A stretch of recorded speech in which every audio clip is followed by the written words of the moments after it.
welcome. We're gonna go into some PC building simulator. And this time around, I'm gonna go straight from the beginnings.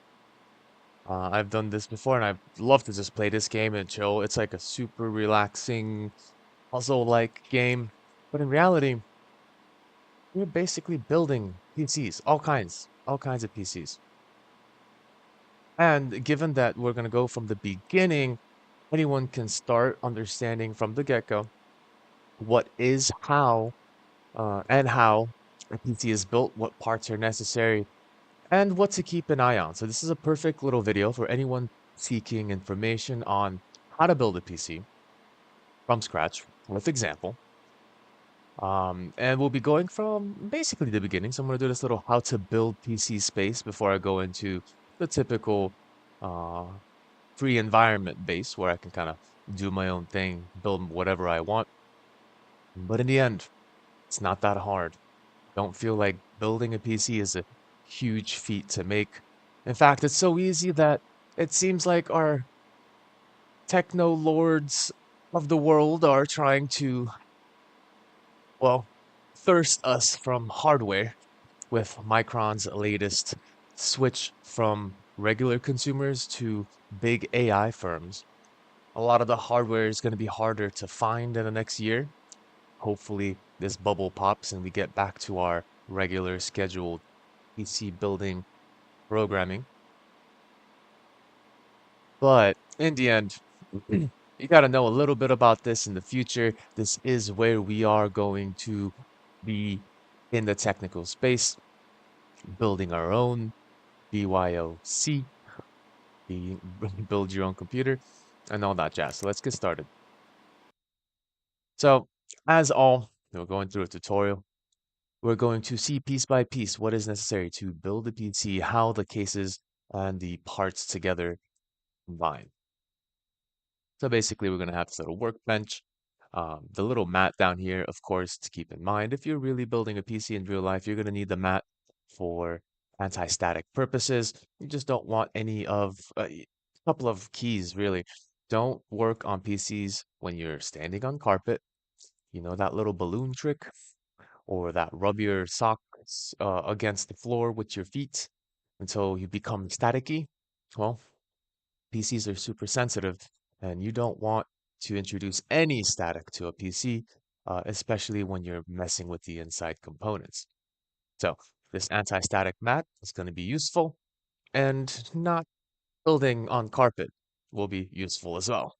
Recommended places like wooden floors or marble floors, anything you can ground yourself with so you are not electrically capable of damaging your components.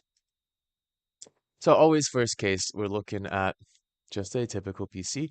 It looks empty on the inside, completely empty, but every PC needs a couple of components to them. In this case, this is a very nice PC. Doesn't look like there are any um, screws that we have to unscrew. We just open it up and it looks like it's a key lock. So you would naturally put a key, take that out.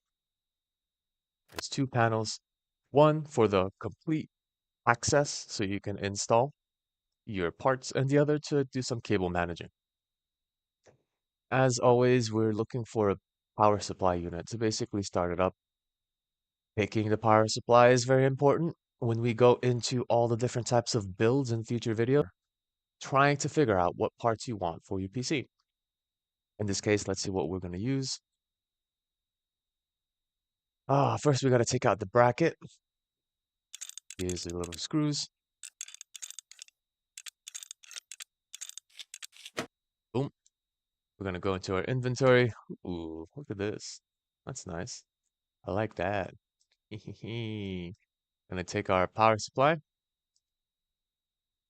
We're gonna fit it from the outside in and put the bracket back on.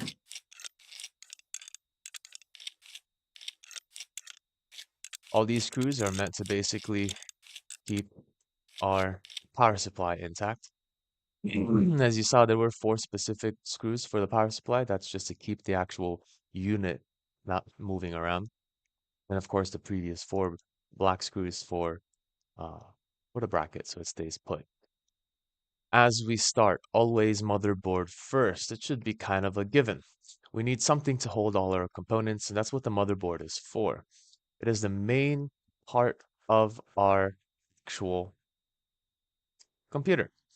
We've got power inputs, multiple power units, inputs. We've got the motherboard itself. We're going to see some processor power units and some other factors as well. What's chipsets are to support the CPU? Okay, well, that's something different. CMOS, okay, we're getting into very heavy detail now.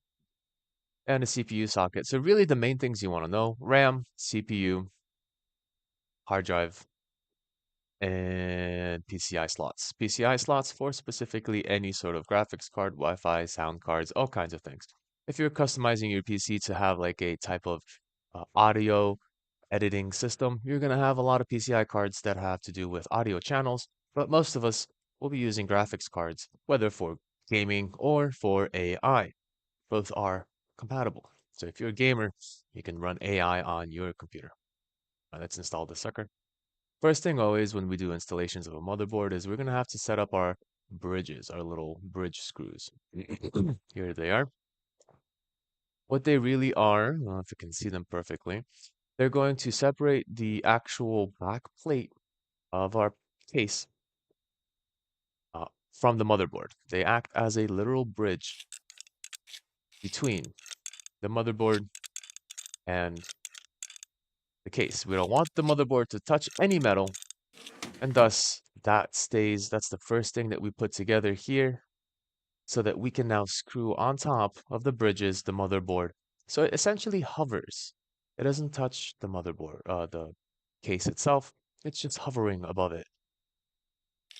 And there's so many holes back there. You're going to see a lot of different, a hole here, all kinds of different motherboard formats. The reasoning for all of these extra screw holes is so that you have customizability to the type of motherboard you want to put inside of your actual PC.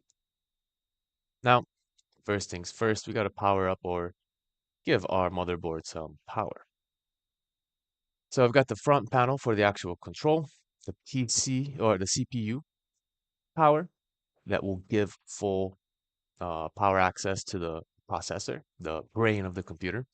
And then the motherboard, which basically gives us power to the actual motherboard, whether it's RAM, whether it's any fans or any components on the motherboard itself.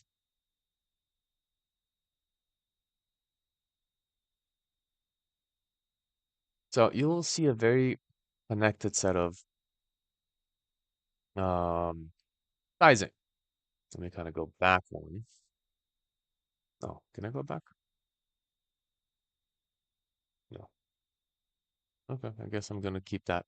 So the actual power input on the motherboard is gonna be, I think, what, 1, 2, 3, 4, 5, 6, 7, 8, 9, 10, about 20, 22, 24 pins, 24 pin.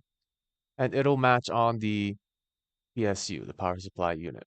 So it's not too crazy hard to match and the pins out and in. This case, directly connecting the power supply to the motherboard. The 8 pin up here is for our CPU. So we grab that, we plug that in down here.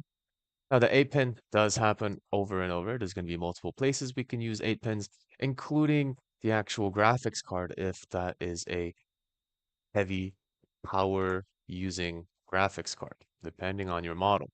So that's why they give us extra spaces here, extra inputs for our power supply unit, just in case we need extra power. And then the front panel will connect to our actual control panel. So this is how the case connects to the motherboard. And if you're having issues with your case not communicating with your, pressing the power button, nothing happens. More than likely, it's the cable that you may need to replace.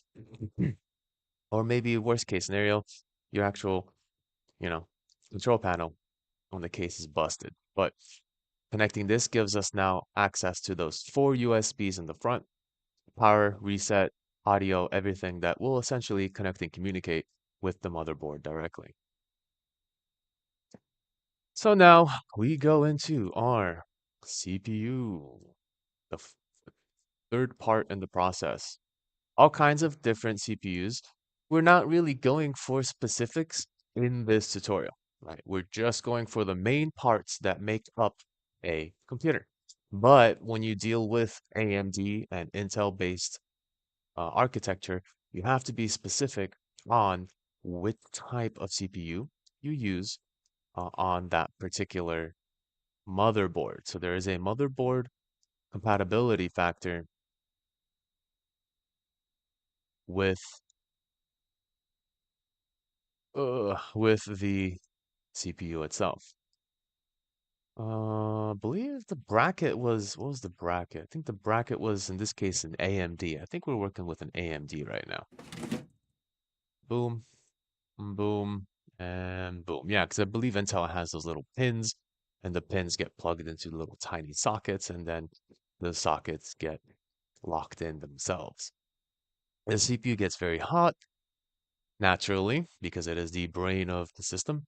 We're going to need to put a fan on top of it, but first, we can't just put a fan without a specific component, the thermal paste. Thermal paste is, as the word thermal implies, it will carry heat from whatever it's being placed on over to the other side. So we're going to essentially apply thermal paste on top of the processor and then stick, quote unquote, the fan onto the thermal paste. This will fill in any air gap between the two components. Air, not a very good conductor of heat. Thermal paste, a great conductor of heat. Thermal paste will essentially let us let connect the processor's top to the fan so that when heat does gather on the processor from usage, it will immediately leave the top of the CPU, go onto the fan, and then get dispersed into the air way quicker than without. The biggest and most delicate part of the process is the thermal paste. A lot of people will potentially forget about thermal paste, or they will apply it incorrectly, or just not have enough, right? So there's a way that you do this to make sure just the perfect amount of heat is moved from the processor. Mm, there we go. So there's our thermal paste. There are a couple of ways you can apply thermal paste. One base case is just put a decently sized dot on it. Others is put an X on it. I believe I've seen a video online with someone using the X method. You put an X with thermal paste, and it will fill the majority of the actual space. But a dot is simple enough. And if you put a good amount of that thermal paste in a dot at the center, as we place our fan, the heat sink right here, or actually right here, the cool plate. This will connect or basically smush the thermal paste into a nice thin layer that will help heat leave the processor. And we have the option of rotating it, etc. We're going to keep it normal. Now, most cases, you're going to have these little pins here that'll hold down that fan. You may also need to do some screws, depends on the fan itself. In most cases, if you have a simple computer like this one, you're not going to have any crazy sort of connectors or, well, screws. This should just snap into place based on the guided components on the motherboard. Now, the fan needs power. We need to connect that to the motherboard. That's an important factor because fans don't really take that much power. And in the end, we don't want to have another flying cable all the way down to the power supply unit, right? It's just another cable to manage way down here. So the most obvious, simple way is to connect the fan to a specific motherboard power input or output. And that will connect our fan right there. Actually, I can zoom in a little bit more. All right. So right now, what is working at this point in time? We don't have memory, so we can't really do anything with the computer. We can't actually turn it on yet. Processor is good. We've got a brain. We've got inputs. So we do on this particular board, let me see, we do have some USBs. Let's see if we have any HDMIs. Potentially no. No HDMIs, which does tell me it's an AMD. Normally AMDs do have a separate graphics processor, not directly linked to the CPU itself. Some computers will have an integrated CPU and GPU in the processor, just to give you a basic desktop. Nothing fancy. You play Minecraft with a couple of chunks out there, you're gonna have some issues with the load. But the case is that they're using a dual CPU chip to support not only processing, computer processing, but graphics processing. This one does not. You would normally tell by the motherboard if there is an HDMI available as one of the inputs. Right now, everything seems to be USB.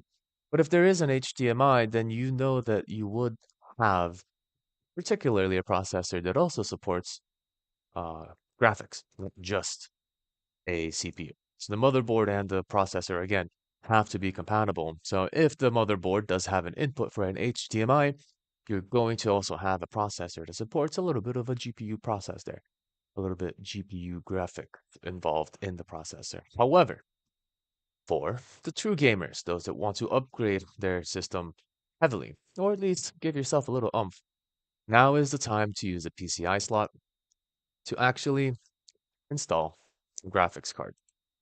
And this can't tell. Oh, this is a very old graphics card. Whoa, there's no fan on it. Holy moly, what a tutorial. This is probably a PC no one in their right mind is going to build anytime soon. But hey, it is what it is. So you've got these little grills over here. You got to make sure you remove the right amount. This is where our HDMI is going to be placed in the docking space, but also it's going to lock our graphics card into place on the PCI slot of that motherboard located right here. And that's going to be where we plug in the graphics card and then lock it back into place so it doesn't wiggle when we move the device. Now, so yeah, wow, this, oh, okay, hold on. There's a little bit. Oh, that must be like a RX something. RX 550 maybe? 520? I'm not sure. Single fan on that sucker. All right, so now we have a HDMI, DVI, input, output. No, actually DVI, no HDMI on this. So that's also a case, right? No, all your output um, videos formats or cables. Got DVIs. Forgot what this one was. All the pins are so old, man. I forget about those. VGAs, and then HDMI is another one. But it looks like for this one, I can't tell if that's an HDMI or a DVI from this distance. It looks like it's a DVI. I'm gonna say it's a DVI. Anyway, next up, RAM. This is what's necessary for us to actually have kind of a working desk environment. RAM is your temporary memory. You can basically imagine it as your desk space as you're doing your homework or work at the office. If you have more RAM, you have a bigger desk, flat area. So you can put more papers on the desk, like literally the top, right? Put more papers on your desk, aka more Chrome tabs, more application windows running at one time. And you can essentially reach into your hard drive, quote unquote, file cabinet, grab some more papers and just pile them on the desk. So you can now look around your desk space and see all the different papers on your desk space. That is what RAM serves as. How many current one or how many current things I can observe at once live. So if I have Chrome tabs open, I have a game in the background, I have some file managers, I've got some other applications running, RGB light editor, image editing, whatever it is, right? That's all. Every time you run an application, it takes some space on your desk. RAM is where that disk space is. The more RAM you have, the more applications you can run at once. That's all it serves, as a temporary, volatile space where you can put a paper or open up a Chrome tab, use it, and then swap to another application in the background. Now, when we run out of space, just like a desk, you're going to start shuffling through papers and it's going to take much longer to open up active applications. When you run out of RAM, that's exactly the thing that happens. You are now fighting with looking around, picking up papers, looking for that one tab that you have open, and the computer does the same. The computer will just slow down to such a level that potentially when you run out of RAM in general, you're going to have a bad time. There are ways around this with a type of um, RAM substitute on the hard drive, but it's not fast. It's going to be very slow. RAM is faster than accessing and reaching into the hard drive, so having enough RAM is normally a very big indicator of how much you can do at once. So the more RAM, the better. The less RAM, the more you're shuffling papers looking for an application, and the slower your computer is going to run. And this is where we have our RAM slots.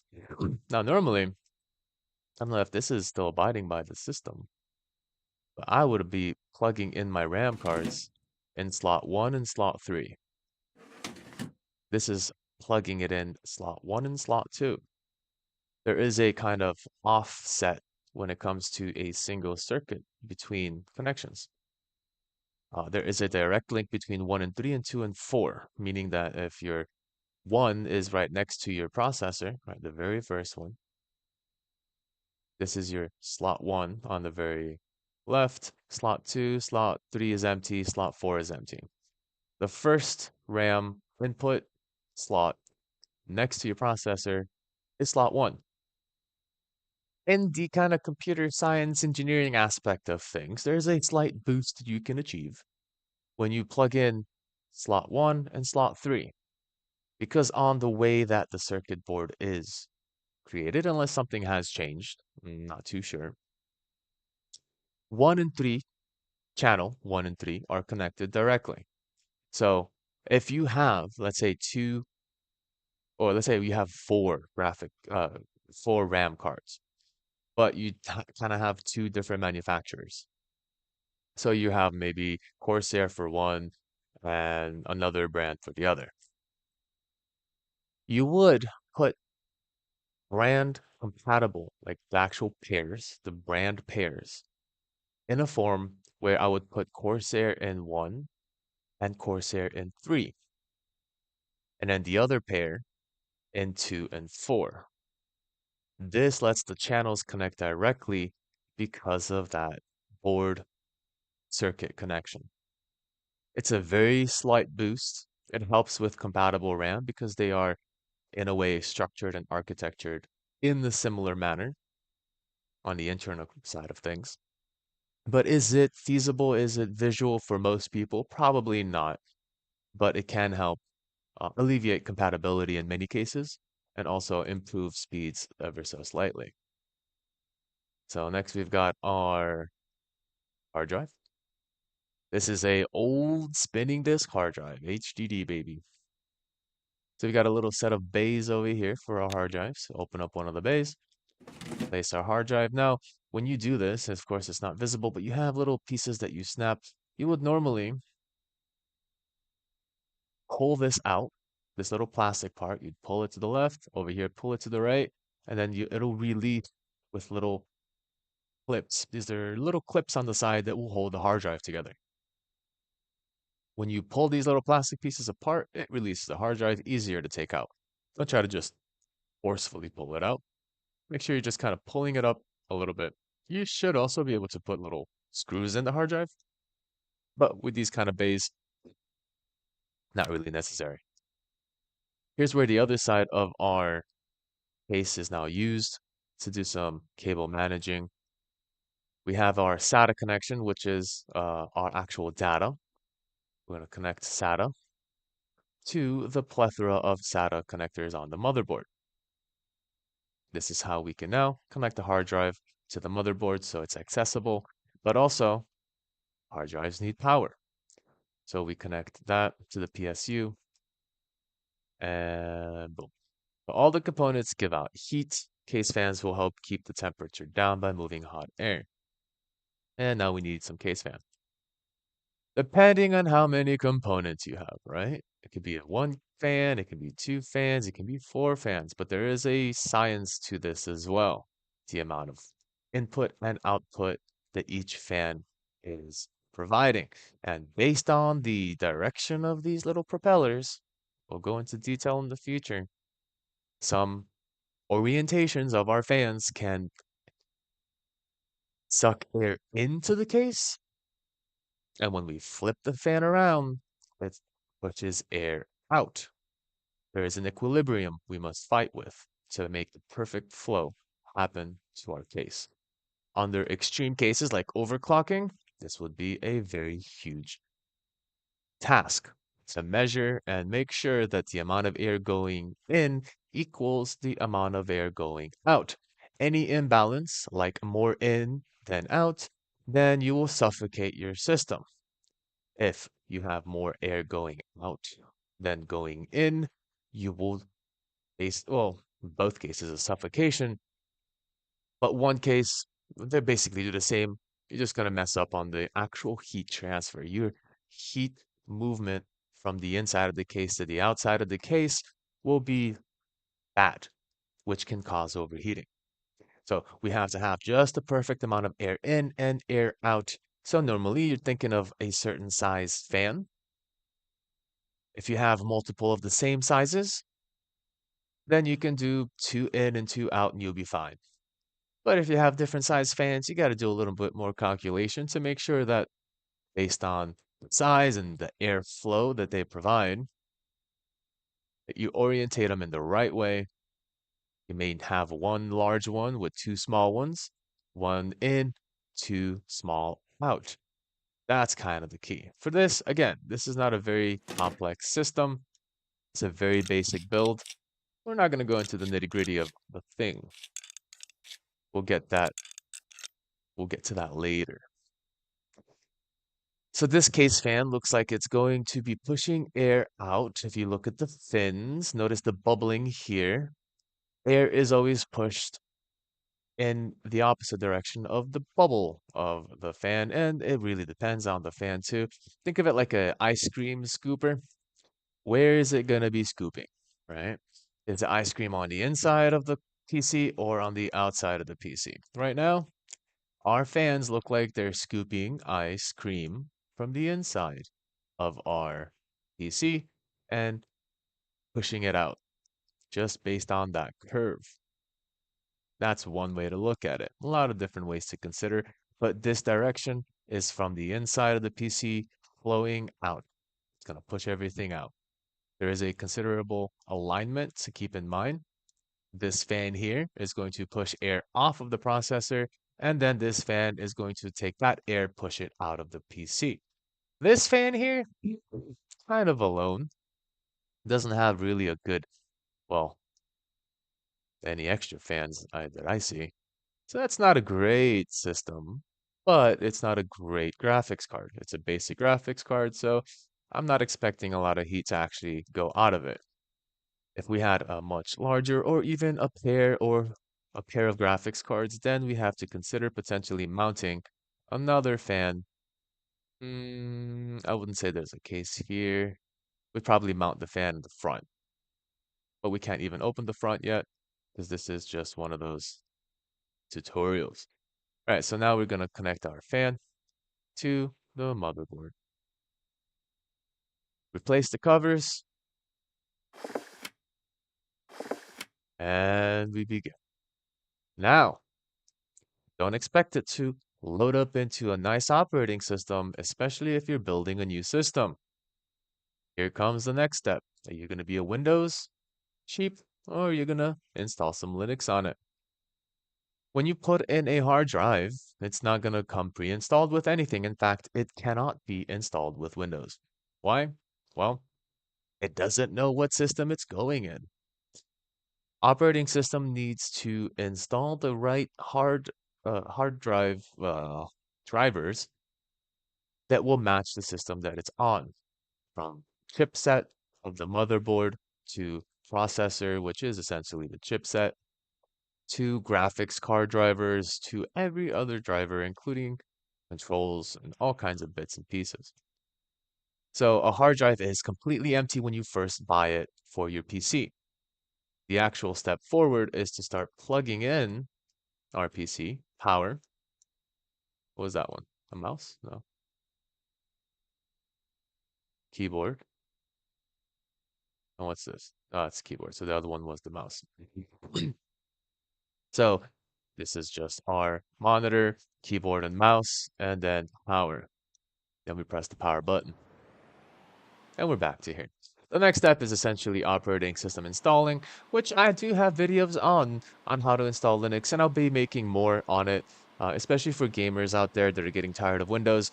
I do have some videos on how to set up Linux Mint and Bazzite Linux on gaming PCs. So I would recommend personally, if you have an NVIDIA, best case is to use Bazzite because the driver system is so whack, just so, ugh, I hate NVIDIA for this. They don't make drivers easy to work with. So Bazzite has a specific NVIDIA ISO, or CD image. You know what a CD is? Been a while, huh? Well, you don't need a CD really. The ISO can be burned on a USB and you use it exactly the same way. You boot up into it, install your system, and so on. But you can watch that video in my playlist for beginners to actually get an idea of where to begin there. There's also a Linux Mint one, which I have on my AMD-based PC, and it works out of the box. If you have an AMD PC, good on you. You've already got out of the consumer mindset of being given whatever is available. You've decided AMD is actually the way to go. Maybe you've already built your own PC, or maybe you just want to try something new. I've found that AMD is a lot more nice than Intel in a lot of different ways. But generally speaking, in that Linux compatibility. AMD is basically pre-installed with all the drivers, whether it's a CPU or a GPU-based system.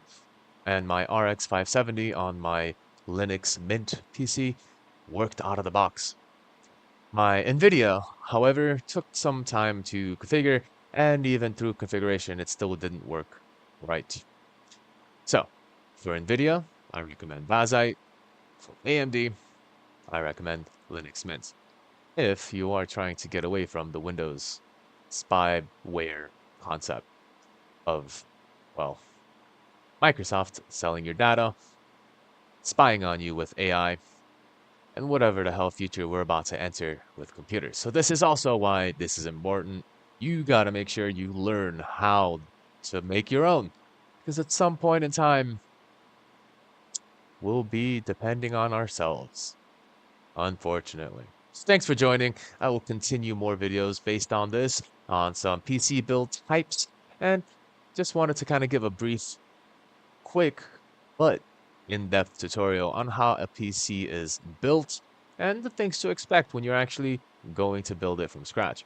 Next, however, is compatibility of components, which we'll go into much bigger detail in the next video. So make sure to like and subscribe, put your comments and questions down below, and make your voice known. If you want to join on lives and ask questions, you're always welcome.